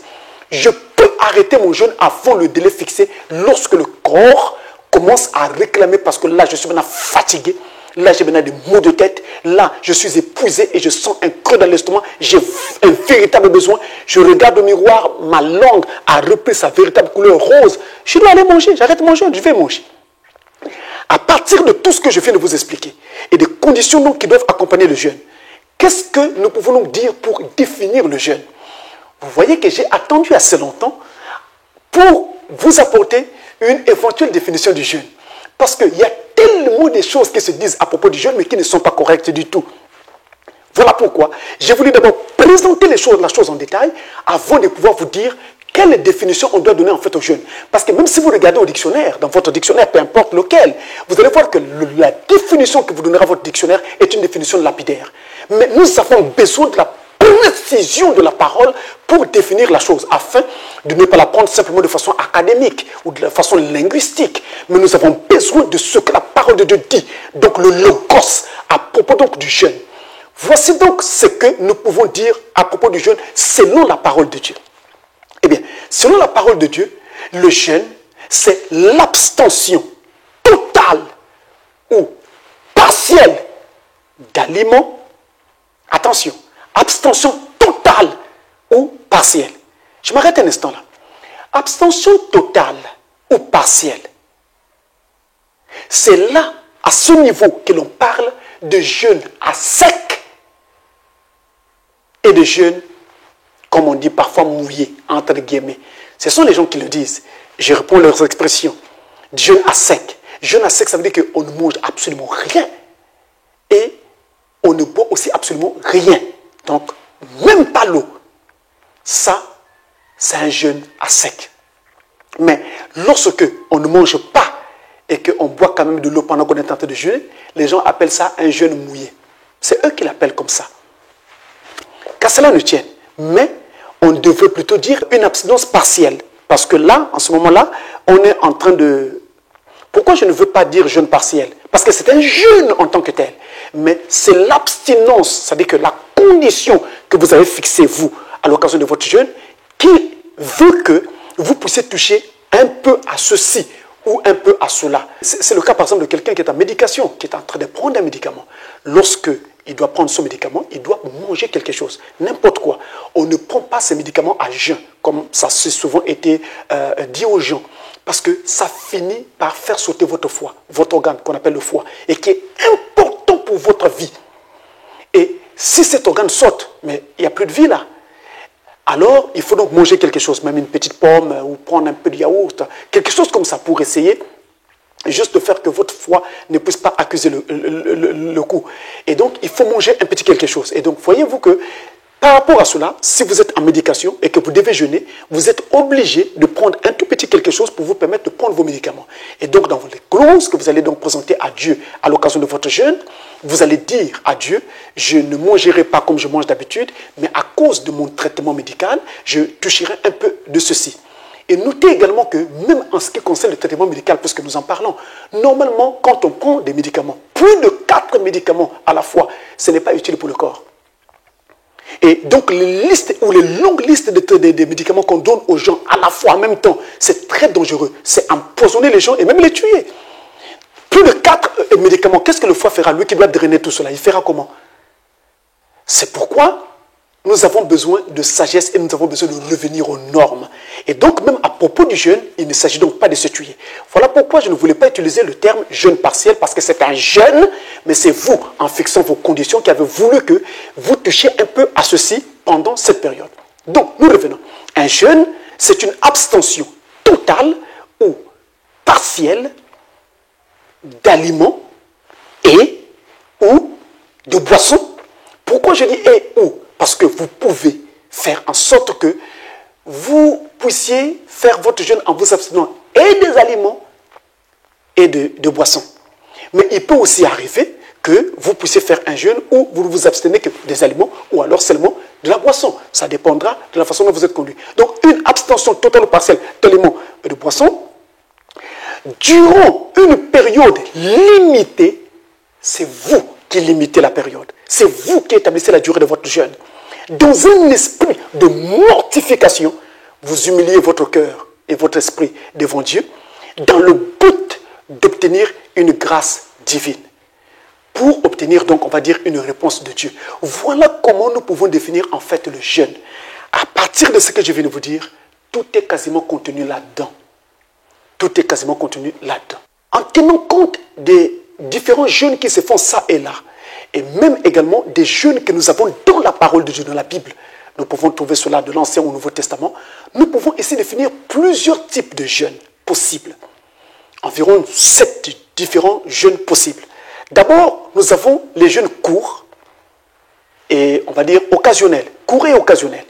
À l'occasion de ces jeûnes-là, qui sont courts et occasionnels, nous pouvons choisir, c'est nous qui choisissons. Comme je l'ai dit, c'est nous qui établissons les règles, c'est nous qui établissons les conditions qui vont régir notre jeûne. Donc, à l'occasion des jeûnes qui sont relativement courts, quelques heures, la moitié d'une journée, ou voire une journée, à l'occasion de ces jeûnes-là, qu'est-ce que nous faisons? Nous choisissons de nous séparer, parfois, de nous abstenir d'un ou de 2 repas. Combien de repas, normalement, nous étions censés avoir dans la journée? Nous avons dans la journée, dans la plupart des pays, en général, nous avons, pour prendre la moyenne, environ 3 repas par jour. Nous avons notre petit déjeuner le matin, nous avons notre déjeuner à midi et nous avons notre repas du soir. Donc nous avons ces 3 repas-là dans la journée. Nous pouvons donc choisir, à cause de notre jeûne, de nous séparer de notre petit déjeuner le matin. juste un seul repas. Mais à midi, nous mangeons normalement.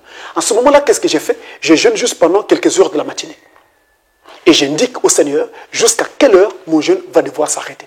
Donc, on peut choisir de sauter 1 ou 2 repas, tout comme de sauter tous les repas de la journée. Ça va dépendre donc de nous qui sommes en train d'établir les conditions de notre jeûne.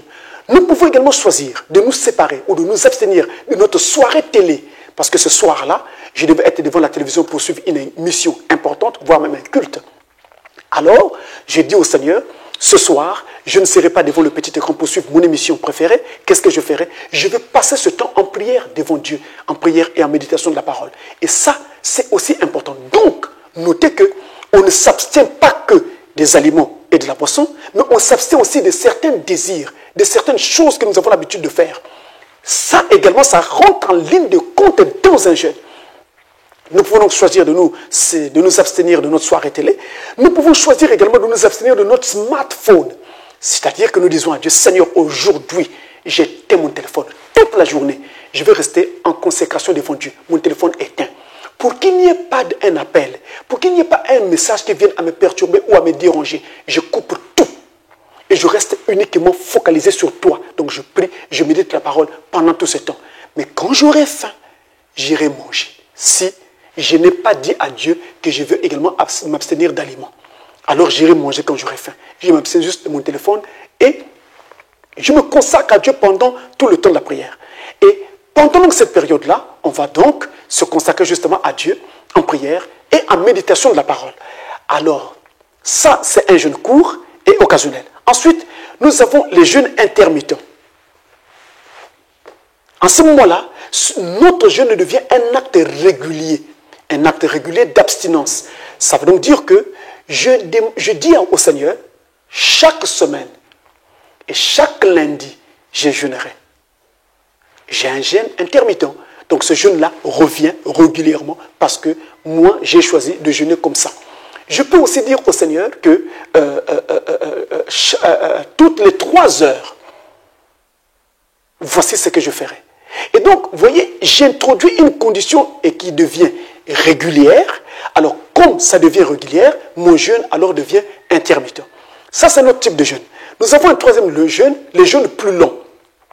Alors, en ce moment-là, notre jeûne, notre période d'abstinence et de prière et de méditation de la parole va s'établir sur une période, on va dire, un peu plus longue, voire une journée à plusieurs jours. Là, le jeûne est plus long. Quand on va d'une journée à plusieurs jours, ça, le jeûne est plus long. Maintenant, il y a un 4e type de jeûne qu'on appelle le jeûne prolongé. C'est-à-dire qu'en ce moment-là, la période consacrée au jeûne, ou fixée pour le jeûne, est long. On va dire même très long. Il prend plusieurs jours d'affilée. Par exemple, lorsque vous avez un jeûne qui fait plusieurs semaines, ou un jeûne qui fait 7 jours, une semaine, ou plusieurs semaines. Dans le cas, par exemple, d'un jeûne qui fait 1 mois, un jeûne qui fait 30 jours, ou un jeûne qui fait 40 jours, comme ce fut le cas pour Moïse, qui dut jeûner avant de recevoir l'étape de la loi, la Torah. Il jeûna pendant 40 jours. C'est aussi le cas de Jésus de Nazareth, qui jeûna pendant 40 jours, lorsqu'il s'agissait de commencer son grand ministère messianique sur la terre. Il commença son ministère en jeûnant pendant 40 jours. Ainsi, le jeûne est ici appelé un jeûne prolongé, lorsque comme ça, il prend plusieurs jours d'affilée, à partir d'une semaine, voire plus. Ce jeûne-là, il est prolongé. Et déjà, il ne faut pas oublier que pendant cette période de jeûne, même si on l'a vraiment rendu prolongé, il va s'agir d'établir des conditions, par exemple, ne plus faire ce qu'on avait l'habitude de faire. Et donc, on va s'alimenter par période comme ça, intermittente, pour nous permettre donc de pouvoir rester assez fort. Donc, ça dépendra des clauses que vous établissez. Mais il faut toujours veiller à la limite supportable de votre corps, à ce que votre corps peut supporter, surtout quand le jeûne devient prolongé ou alors le jeûne plus long. Dans le cas de ces jeûnes-là, il faut vraiment veiller à ce que votre corps peut supporter. N'allez pas trop loin, de peur que vous ne puissiez en mourir. Ne poussez pas les conditions trop loin, sinon cela peut faire du mal à votre organisme. Donc il faut veiller sur ce que vous pouvez faire. À côté de cela, il y a un 5e type de jeûne qu'on appelle le jeûne prolongé sans limitation. Jeûne prolongé, mais sans limitation. En ce moment-là, nous disons à Dieu, j'entre en jeûne. Mon jeûne ne s'achèvera que par l'obtention de ce que je suis en train de te demander. C'est-à-dire lorsque l'objectif pour lequel j'entre dans ce jeûne sera atteint. Tant que je ne suis pas exaucé, je n'arrêterai pas de jeûner. Alors ça s'appelle un jeûne prolongé sans limitation. Il y a un 6e type de jeûne qu'on appelle le jeûne de groupe. Nous l'avons vu dans Esther. Il a dit, moi aussi, je jeûnerai avec mes servantes. Hein? Elle ne jeûne pas seule. Elle appelle ses servantes avec elle pour jeûner avec elle. Ainsi, lors d'un jeûne de ce genre, on peut appeler des frères pour jeûner avec soi. On peut appeler des amis pour jeûner avec soi. On peut donc jeûner en groupe. Et quand on jeûne en groupe, c'est également ce genre de jeûne qu'une assemblée tout entière fait. Lorsqu'on dit, un jeûne est décrété dans l'assemblée, tel jour, tous nous serons en jeûne. Ça s'appelle un jeûne de groupe. Et nous voyons cela ici dans Esther, jeûne de groupe. Et non seulement qu'Esther avait jeûné avec ses servantes, mais rappelez-vous aussi qu'elle avait dit à Mardoché d'aller demander à tous les Juifs de jeûner. Donc tous les Juifs jeûnèrent ensemble et jeûnèrent pour la même requête. Et justement, à l'occasion d'un jeûne de groupe, on doit fixer les clauses, les modalités, les objectifs. Tout le groupe doit avoir exactement les mêmes modalités dans le jeûne, les mêmes objectifs. Et le délai doit être le même. C'est-à-dire que tout ce qui constitue ce jeûne, toute la conditionnalité doit être la même pour tout le groupe et pour chaque membre du groupe qui est donc engagé dans ce jeûne-là. Ça s'appelle donc un jeûne de groupe et c'est ce que nous faisons souvent en assemblée. Et dans la Bible, nous l'avons vu dans Esther, mais nous voyons également ce jeûne ici dans au temps des apôtres. Dans Actes des apôtres au chapitre 13, versets 1 à 3. C'est un passage que nous lisons souvent, mais nous ne sommes pas souvent arrêtés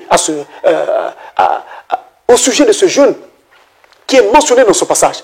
Acte 13, verset 1 à 3, il est écrit, il y avait dans l'église d'Antioche des prophètes et des docteurs, Barnabas, Siméon, appelé Niger, Lucius de Cyrène, Manaën, qui avait été élevé avec Hérode le tétrarque, et Saul.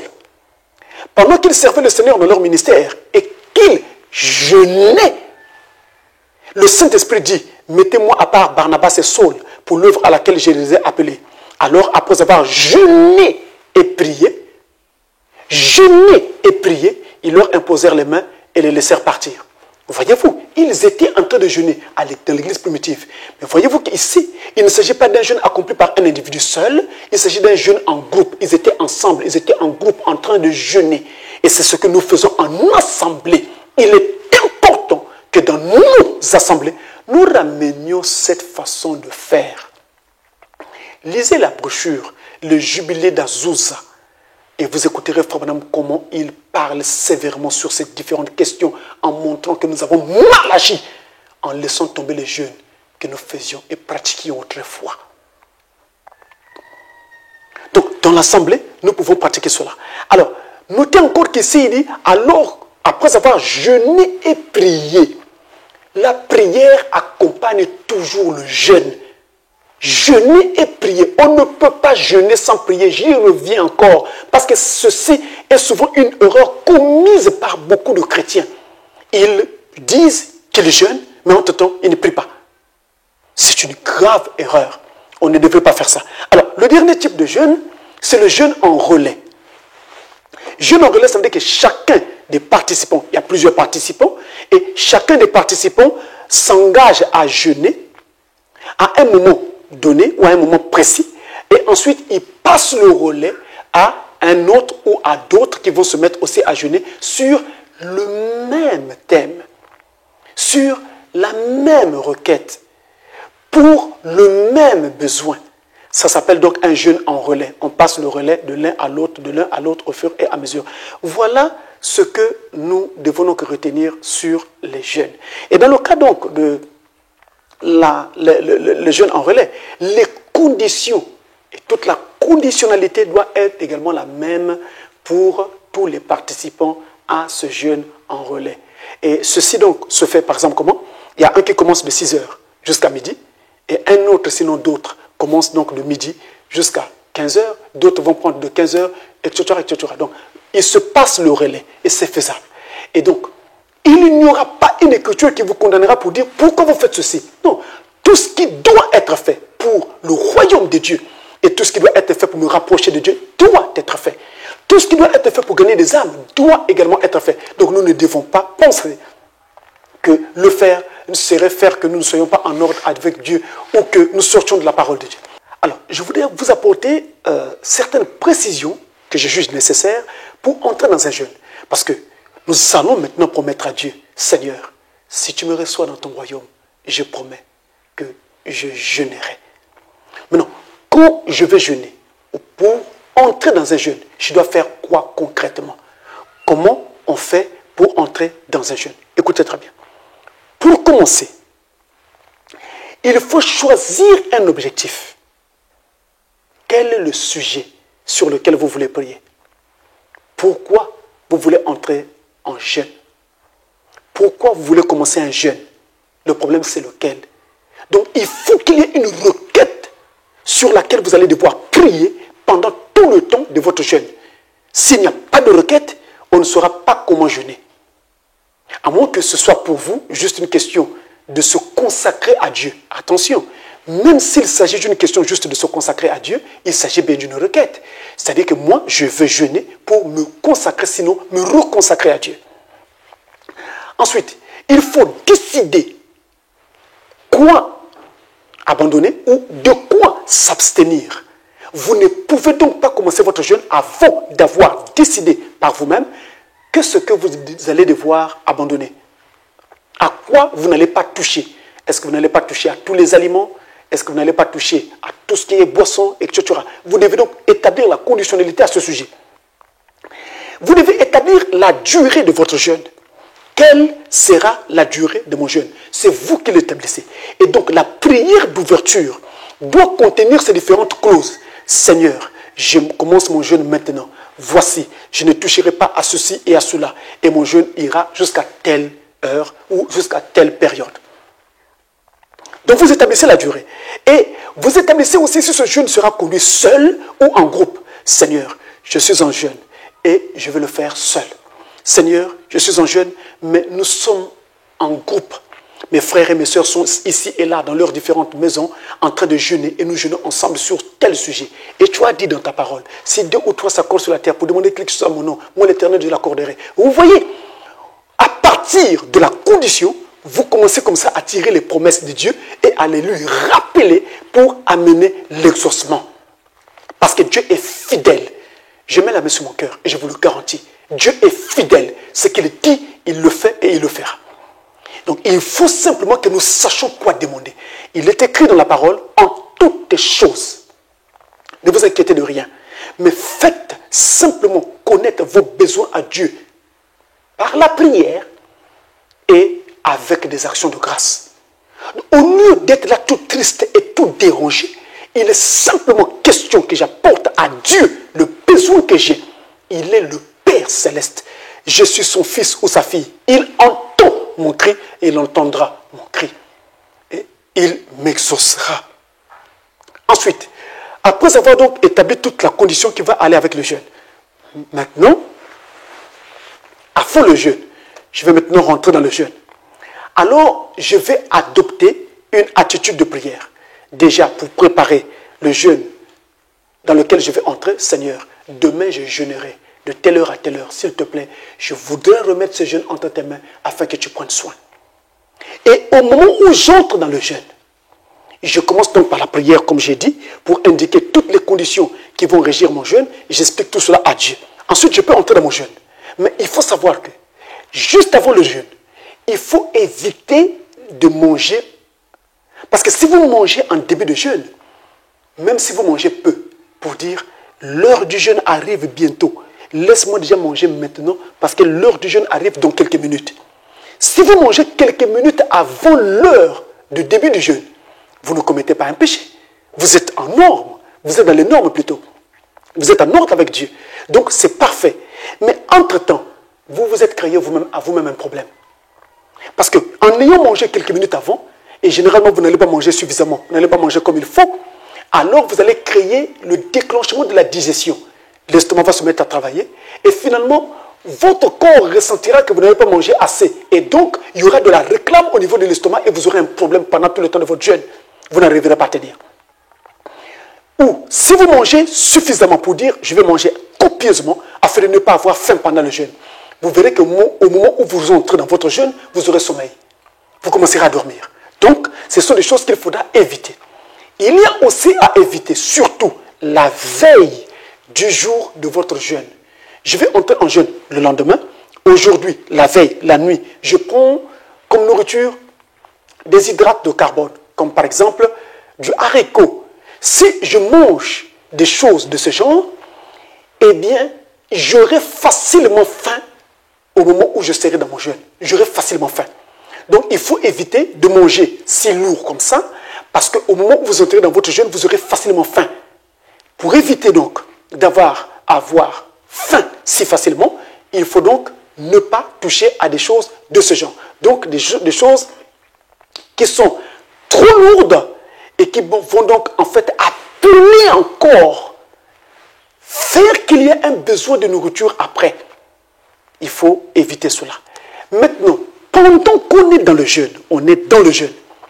J'avais promis que quand nous rentrerions dans cet enseignement sur le jeûne, je devais aborder plusieurs détails pour permettre justement que cette chose soit parfaitement connue. Alors, pendant qu'on est dans le jeûne, on est en privation de nourriture, d'aliments ou de boissons selon les conditions que vous êtes fixées. Nous devons éviter des querelles. C'est-à-dire que au moment où tu es à l'extérieur, tu es au salon, ou tu es dans la cour, ou tu es peut-être allé à l'extérieur faire une course, nous devons éviter les querelles en croisant quelqu'un que nous connaissons, en croisant un parent, un ami ou quelqu'un. Nous devons éviter les querelles. Dans le livre d'Ésaïe, au chapitre 58 et au verset 3 à 4, Dieu dit, quand vous entrez en querelle ou quand vous faites du mal à autrui pendant votre période de jeûne, votre jeûne est annulé. Tu es en train de jeûner, mais tu mens à quelqu'un à qui tu parles. Tu es en train de jeûner, mais tu fais violence à quelqu'un qui t'adresse la parole ou qui te demande un bien ou quelque chose comme cela. Alors, lorsque nous usons de telles pratiques pendant notre jeûne, quand il y a violence, quand il y a querelle, quand il y a de telles stupidités, le jeûne est déjà annulé. Nous avons perdu. Nous avons perdu ce que nous sommes venus chercher devant Dieu. Donc, il est question d'éviter toute violence, toute querelle, tout péché pendant la phase et la période du jeûne. Ésaïe 58, versets 3 à 4. Pendant la période du jeûne, nous devons veiller à être et à demeurer charitables. Si je suis en contact avec les gens, il me faut être charitable. Charitable envers tous. Et à la fois, en ce qui concerne ce que l'on peut me demander, et même dans mes paroles, dans ce que je dis aux autres, dans les causeries que je peux avoir avec les autres, je dois être charitable.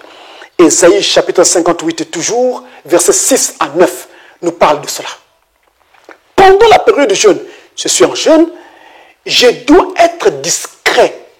Nous avons lu un passage à l'ouverture de notre enseignement, Matthieu chapitre 6, versets 17 et 18.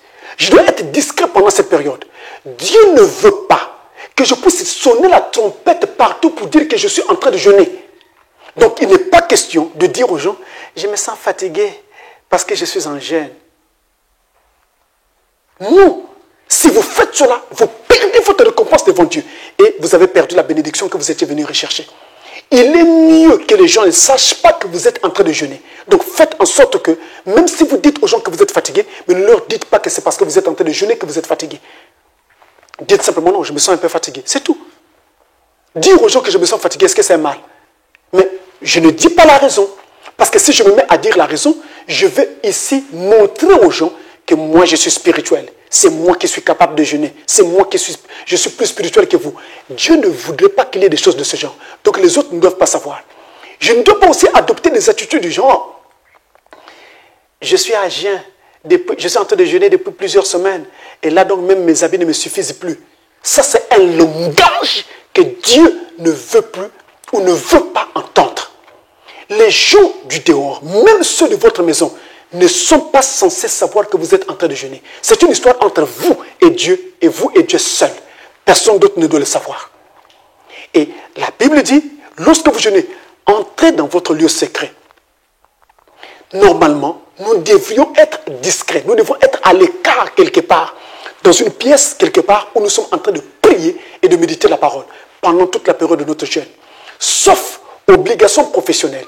Si le travail m'appelle et que je suis obligé d'aller travailler le jour même de mon jeûne, eh bien, je ferai au travail, mais je vais veiller à faire que les gens ne se rendent pas compte qu'ils sont en train de jeûner. Donc, je ne veux pas arborer un visage tout défait, un visage triste pour dire « je suis en train de jeûner ». Non, je ne dois pas adopter de telles attitudes. Je dois être tout à fait heureux, je dois être tout à fait gai, je dois veiller à ne pas laisser transparaître quoi que ce soit qui montrerait aux gens que je suis en train de jeûner, pendant que je suis en pleine obligation professionnelle. Et alors, je continuerai à jeûner tranquillement. Toujours pendant qu'on est dans le jeûne, pendant qu'on est dans son jeûne, on ne doit pas tuer le temps avec des choses inutiles. Vous avez décidé de jeûner pour humilier votre âme devant Dieu. Donc, pour prier. Et que font les chrétiens? Pendant le jeûne, ils tuent le temps devant la télévision. Il est en train de regarder la télévision, il regarde un documentaire, il regarde ceci, il regarde cela, pour laisser passer le temps. Eh bien, il ne prie pas. Vous commettez là quelque chose de mal. Votre jeûne est annulé. Votre jeûne ne sert plus. Parce que vous n'êtes pas en train de prier. Pendant le jeûne, on doit prier. Je dis bien que le jeûne est un élément qui est toujours accompagné par de la prière. Toujours. Toujours accompagné par la prière. Il y en a d'autres qui passent le temps en faisant les boutiques et les magasins. Donc ils sortent, ils vont faire des courses pour que le temps passe vite et que le jeûne soit terminé. Mais pendant que tu fais les courses, est-ce que tu pries? C'est là le problème. Et donc on doit prier et ne pas faire des magasins inutilement. Pendant le jeûne, on ne doit pas être là en train de participer à des discours futiles. Donc on est avec un groupe de gens donnés, des amis peut-être, des frères ou des collègues de travail. On discute sur le football, on discute sur la politique, on discute sur tout et sur rien. Et la pensée du croyant n'est plus sur Christ. Le jeûne est annulé. Pendant mon jeûne, je dois avoir mon cœur et ma pensée sur Christ et sur la requête que j'apporte à Dieu. C'est ainsi que mon jeûne va aboutir à quelque chose. Autrement, mon jeûne n'aboutira à rien. Alors, pour terminer, mes amis, laissez-moi vous dire ce que Frère Branham dit à propos du jeûne en ce qui nous concerne, nous autres chrétiens. Écoutez très bien. Je ne pourrai pas tout prendre pour ne pas vous garder trop longtemps. Mais je prends juste quelques éléments pour vous montrer ce que Frère Branham dit à propos du jeûne. Je commence par la prédication, la préparation, preparation, prêché le 11 novembre 1953, paragraphe 98 en anglais. Écoutez ce conseil de Frère Branham. Now, look, Christians, you love me. Maintenant, regardez, chrétiens, vous m'aimez. I love you. Je vous aime. If God will know, si Dieu qui connaît, if that's wrong, I not know my heart. Si cela est faux, alors je ne connais pas mon cœur. Si, vous voyez. But I believe that I know truly that I love you. Mais je crois que je sais parfaitement que je vous aime. And I wouldn't stand here as a deceiver. Et je ne me tiendrai pas ici comme un trompeur. And you know I wouldn't do that. Et vous savez que je ne voudrais pas le faire. And you know God would never bless a deceiver. Et vous savez que Dieu ne bénirait jamais un trompeur. How is this message? Just get the whole word of it now. Comment ce message est en train d'aller dans le monde entier en ce moment. When literally millions of healings, quand littéralement des millions de guérisons, even the jungles of Africa, after they was converted, I said, même dans les jungles africaines, après qu'ils étaient convertis, j'ai dit, don't wait till you get an education. N'attendez pas pour avoir une éducation. Go right on out. Allez tout de suite. Lay hands on the sick. Imposez les mains aux malades. Suivez très bien maintenant. Why?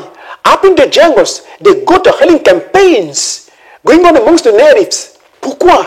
Là-haut dans les jungles, ils ont des campagnes de guérison qui ont lieu au milieu des natifs. Men who don't even know which is right and left hand hardly. Les gens qui ne savent pas vraiment différencier leur main droite de leur main gauche.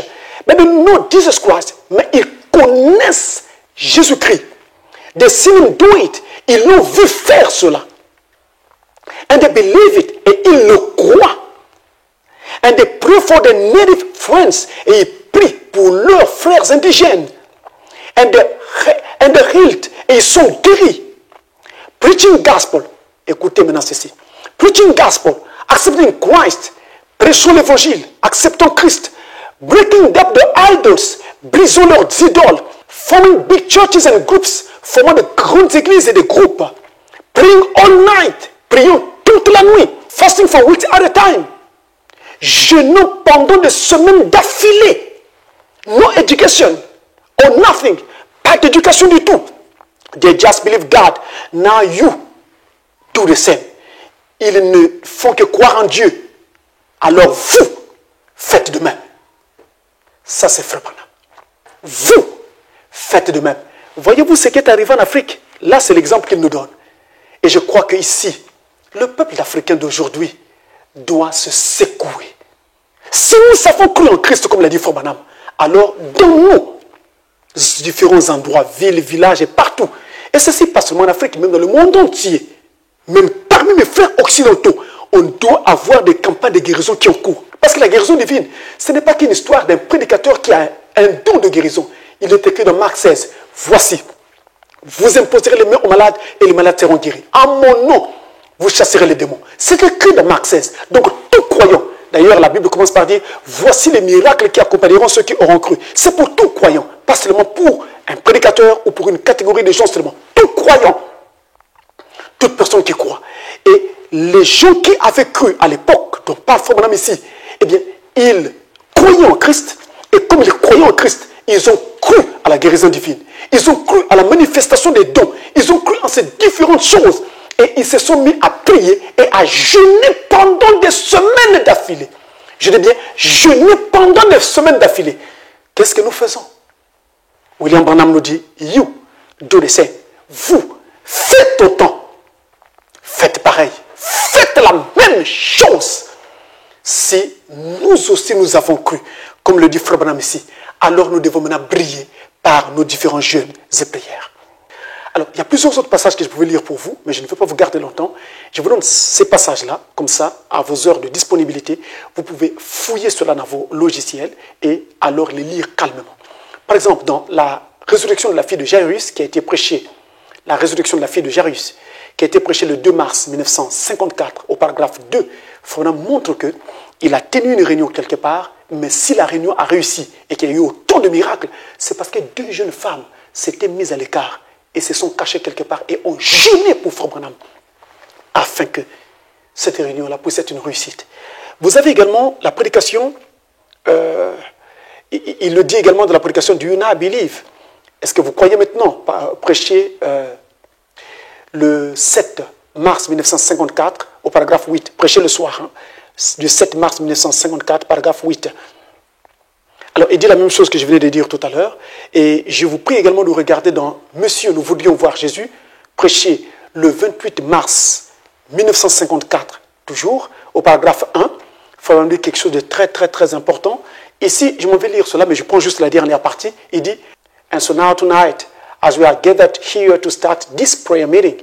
Alors, maintenant ce soir, alors que nous sommes rassemblés ici pour commencer cette ligne de prière, pour commencer cette réunion de prière, praying for the sick, prions pour les malades, believing God for the supernatural, croyons en Dieu pour le surnaturel. I trust that every person here will take it upon themselves. J'ai confiance que chaque personne ici le prendra sur lui-même. To be under prayer all the time, pour être en prière tout le temps. In your homes, be fasting and praying. Dans vos maisons, soyez en jeûne et en prière. Dans vos maisons. Mes frères, Frère Branham est peut-être parti, mais l'œuvre se poursuit encore. Et nous avons besoin de croyants solides qui sont capables de jeûner et de prier quand leur pasteur est en train de prêcher. Ils préparent cette réunion en jeûne et en prière pour que leur pasteur soit soutenu par Dieu pendant qu'il apporte cette parole et pour que des âmes soient touchées, saisies par Dieu. J'ai besoin, nous avons besoin de ces croyants. Où sont ces chrétiens d'autrefois qui ont réellement connu une véritable expérience avec Dieu et qui donc ont eu l'occasion de promettre à Dieu, Seigneur, puisque tu me reçois dans ton royaume, je jeûnerai. Si vous ne le faites pas, vous n'avez jamais été reçu dans le royaume de Dieu. Vous n'avez pas fait cette expérience de la nouvelle naissance. Vous n'êtes pas encore passé par là. Mais si vous êtes passé par là, votre vie sera une vie de prière et votre vie sera une vie de jeûne. Je vais vous montrer quelque chose ici avant de terminer.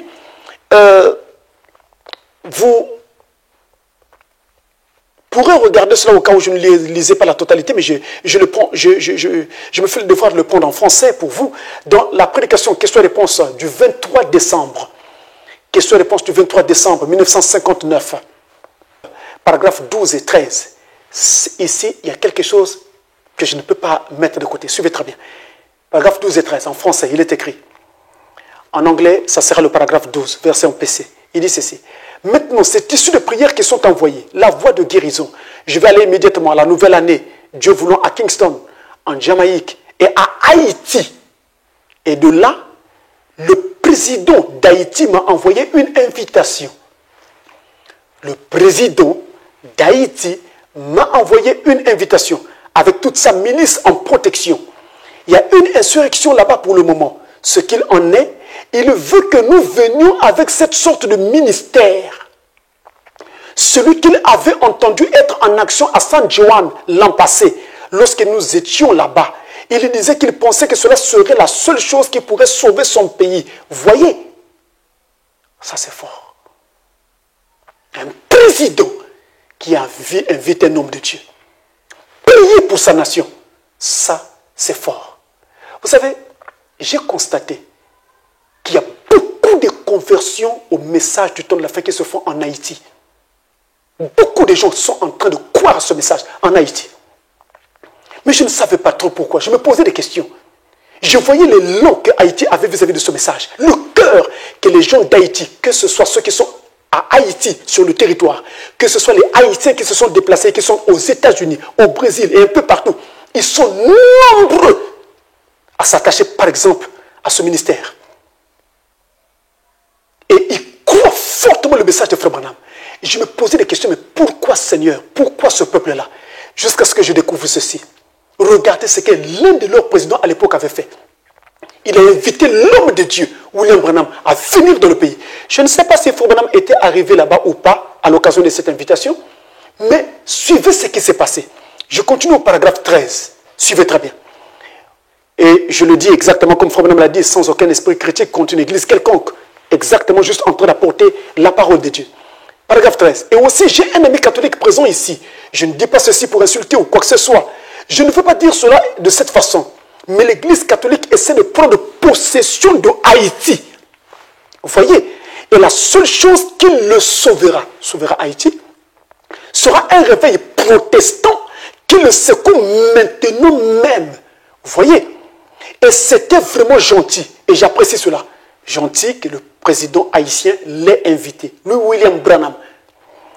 J'apprécie cela. Et ainsi, je lui ai dit que pendant la semaine de Noël, il a dit au président haïtien, pendant la semaine de Noël et dans les quelques prochains jours, après-demain, nous allons en quelque sorte jeûner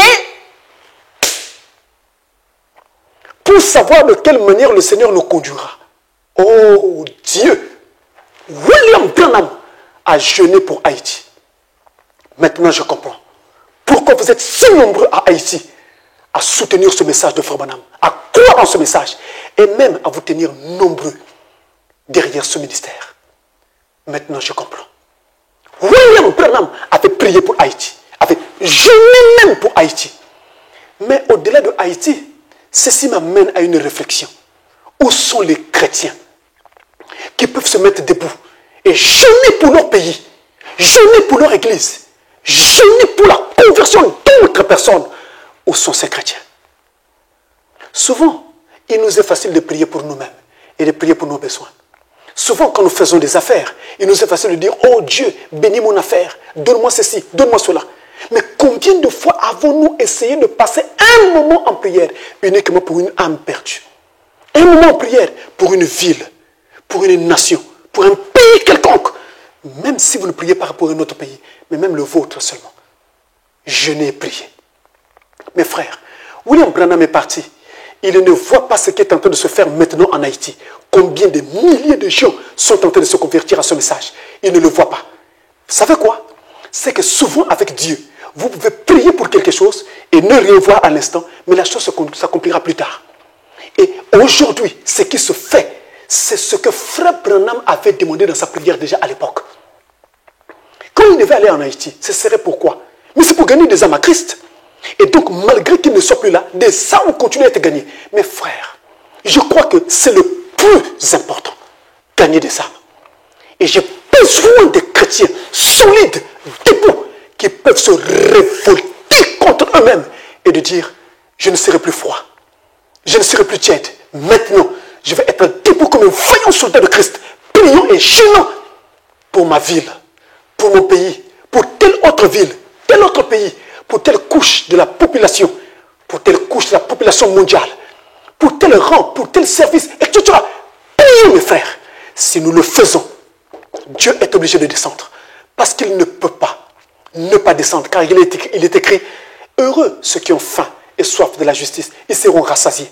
Et de la même façon, quand nous avons faim et soif de voir des gens être convertis, c'est la chose la plus honorable qui soit. Parce que Christ est mort pour cela.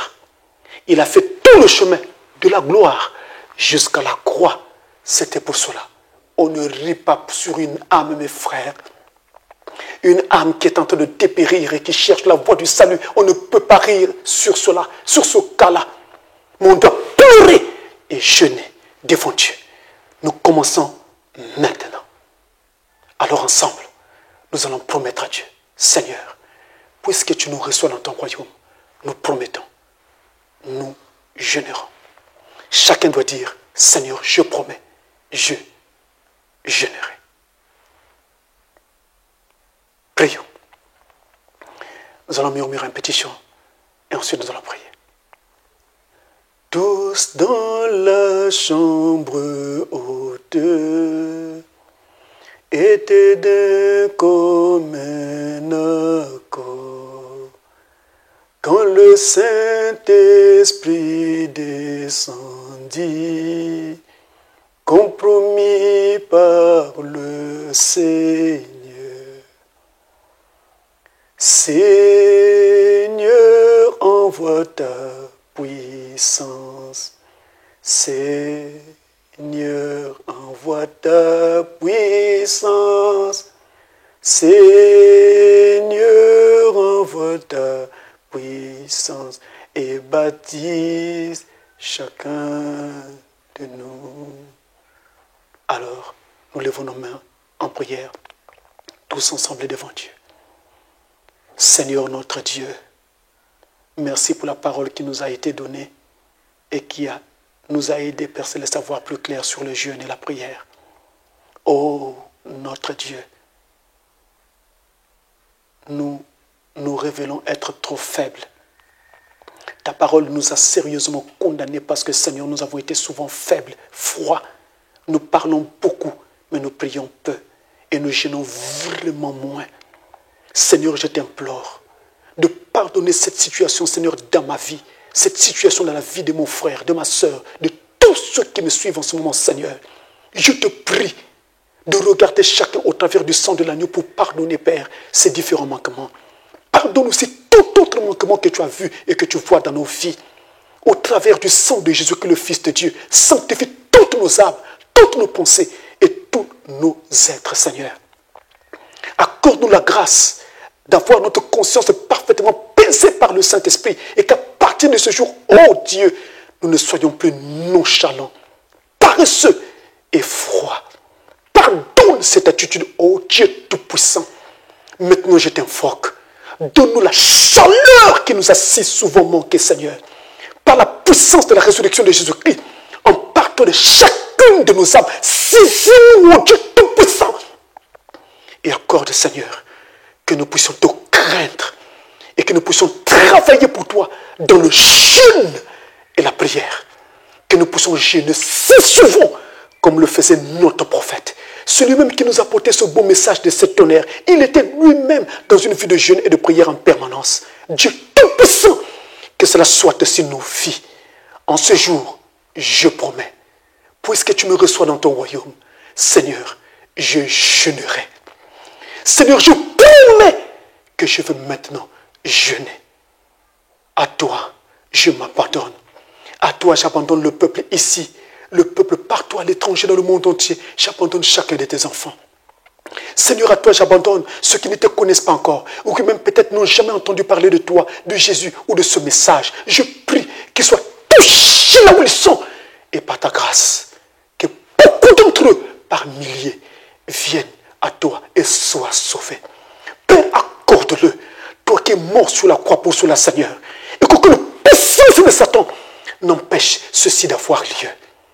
Dieu Tout-Puissant, l'heure est grave, l'heure est terminée, mais il n'y a que toi qui peux faire vaincre ton peuple. Et je prie, Seigneur, qu'il y ait une puissante révolution du Saint-Esprit qui maintenant se manifeste en chacun de nous et dans ton Église universelle. Au nom de Jésus-Christ, le Fils de Dieu, nous avons prié. Amen.